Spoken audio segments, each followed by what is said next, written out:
first of all, this is for Cass. Massive congratulations, Dina, Natasha, the whole Boys Club crew. If you've ever done events, this is not an easy thing to pull off, so congratulations. You guys are smashing it. I want to talk to you today about embracing the next generation of crypto users. And I think I am uniquely positioned to talk about this for a couple of reasons, and I will admit the first because this is a safe space. I am a noob. Or at least I was, until about 14 months ago when I joined the crypto revolution. And the second reason is because I lead brand at Kraken, so I have a nice view into everything. My journey might look a little bit like yours. I sort of took a windy path through Web 2 to Web 3. I started, did this change? No. I sort of cut my teeth at an agency, a design firm called IDEO. I know there's a couple of other IDEOers in the crowd. I joined a small startup with one of my colleagues. That was called Mailbox. It was an email app. We did decently well. We got acquired by Dropbox when Dropbox was like 250 people. And so I watched for 8 years that company grow and go through IPO, and it was a pretty incredible experience. But I left that experience really craving a faster pace, but also that energy of like building something new to the world that had the potential to really change things. The problem was I had built this expertise in advertising and brand that most small startups just don't need, so I was really stuck, not really sure where to go next. And Kraken ended up being kind of a perfect fit for me for that reason. And one of the reasons I joined, also, by the way, the pace. I got what I asked for. I don't know if I'm sure a lot of you know, like what would have been like the biggest thing that happened to me an entire year in Web 2 was like a blip on the radar. Web 3, it's like every day. So that's fun. So my choice to join Kraken was a little bit because we have a very, very values-driven culture. Our mission is to accelerate the adoption of cryptocurrency so that everyone can achieve financial freedom and inclusion. The operative word there is everyone. Unfortunately, the vast majority of people on Earth are not in crypto. So the future of our industry really requires inviting new people in with open arms. A lot of people have been saying this today, and it's just so, so important. And as one of those relatively new people, I feel very strongly about that. Crypto penetration in 2024 is expected to hit about 10% worldwide, 25% in the US. That's a ton of noobs. I feel really lucky that it's my job to understand these people, understand what's giving them pause, and maybe give them compelling reasons to jump in. Quick sidebar, there is a book with a tragic title and cover. I'll show it to you here. You're probably thinking I don't know anything about presentations or brand at all to recommend this, but I promise you it's good. One of the good tips in there is the rule of 3. So keep your talk to simple series of 3 messages. That's kind of the most people can understand. So I'll try to keep it to 3s for y'all to follow me. So this is my attempt at marketing in 3 bullet points. Understand your customer, meet them where they are, speak their language. Really basic, I know, but it's easy to forget when you're moving really quickly. So understand your customer. In crypto, this is do your research. Define who you're going after. Take the time to learn about how they feel about your category and your products, like what's scary, what's exciting for them. We call our primary audience fence sitters. So these are people who maybe are interested, but they haven't dipped a toe in yet. This is, of course, not our only audience. We do a lot of stuff for the crypto community and pro traders and institutions too, but in service of our mission, it's most important that we go after these new people. So what we try to understand is, what is the root of this hesitation? Is it a lack of education? Is it FUD? Is it like, what are the benefits that are resonating with them? Which one aren't?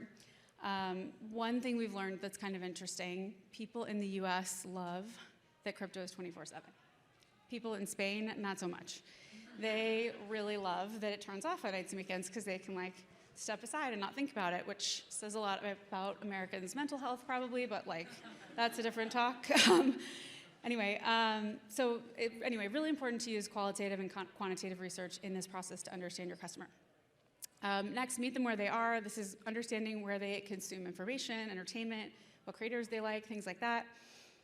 Don't assume someone's job dictates where they hang out. I think B2B marketers do a really bad job of this, in my opinion.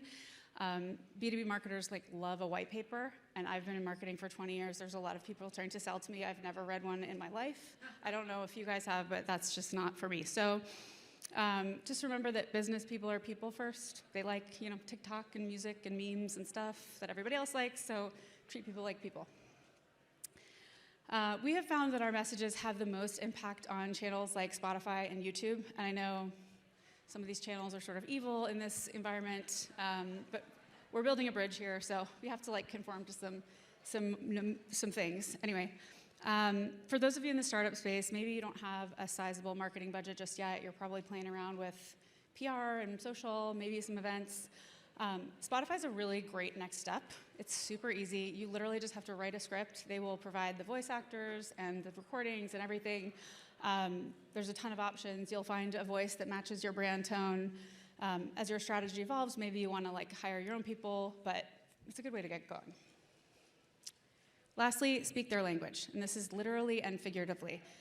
Take all the great insights from number one, write a bunch of copy that says a few different things in a lot of different ways, and just test the shit out of it. It doesn't have to be expensive or time-consuming. AI can be your friend here. We started using a tool called Bolt AI. You can do qual and quant research with results in as little as 24 hours. Amazing, game-changing. So definitely check that out. The more I learn about fence sitters, the more I'm confronted with something that I think we all know but wish were not true, and this has been a theme throughout the day. Most people considering jumping into this crypto pool, it's really cold. The water's cold, we're hanging out in the deep end. If you're used to the temperature, it can be quite invigorating, but if you're not, it's very much a shock to the system. So we need to be empathetic about that and meet people where they are. The truth is, it's just not that easy to buy stuff with crypto. Most people don't accept it. It's not that easy to send money to friends. Most people would pick Venmo. But what we know and need to share with these noobs is that the potential is there. Many of us here, we're building this amazing new system, and it can be the financial future we all want it to be, but it's not quite there. We're building towards that future. We're harnessing that unique human drive to make things better and improve on what exists.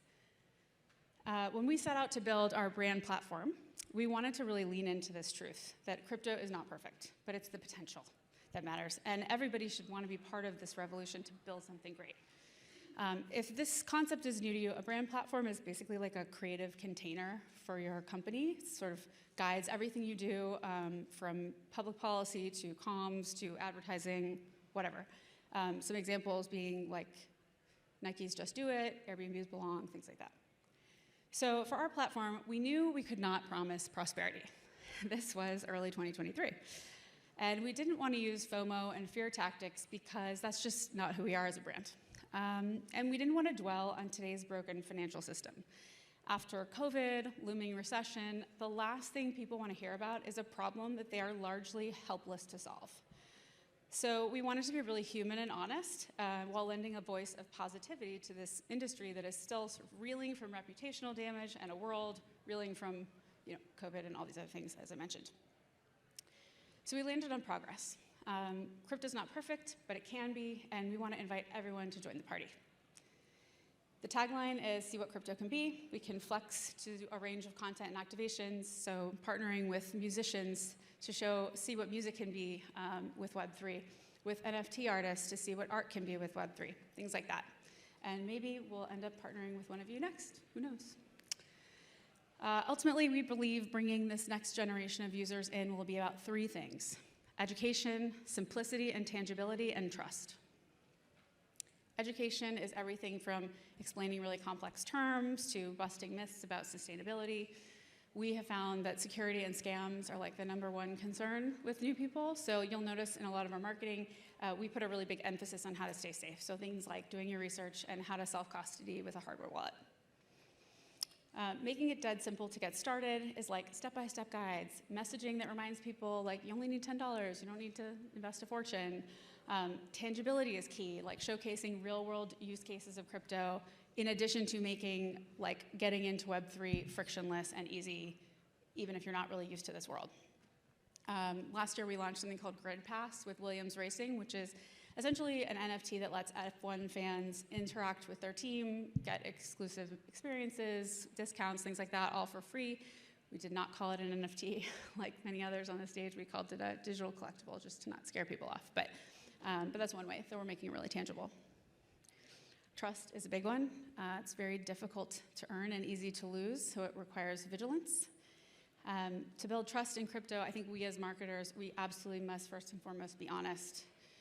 We need to be evangelists for the movement, get out there, educate, be part of the community, like show people that you're in this for the right reasons and that you care.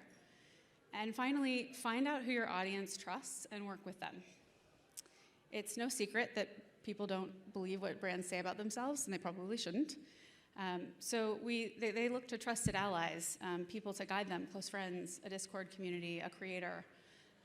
Brand partnerships for brands like Kraken can be incredibly powerful. It's a great vehicle for educating people about your products and your values in an entertaining way that cuts through the noise. But it really has to be authentic, otherwise it can really work against you. There's great examples of this. Drake on Stake is kind of a cool one. It gives people access to one of their favorite musicians. He uses the product. He can speak authentically about it. newbs. Ledger did some collaborations with Fendi and other fashion brands to sort of associate their brand with luxury and also give people a sexy way to carry their private keys. As you probably gathered from the signage, I am with the sponsor. We are committed to great people making great, authentic content, and the Boys Club crew has an incredible talent for making complex things digestible. I think when I heard you guys explain crypto in Kardashian terms, I was like, we found our people. This is it. So we just want to close out with one of the reels we made together. This was a fun one.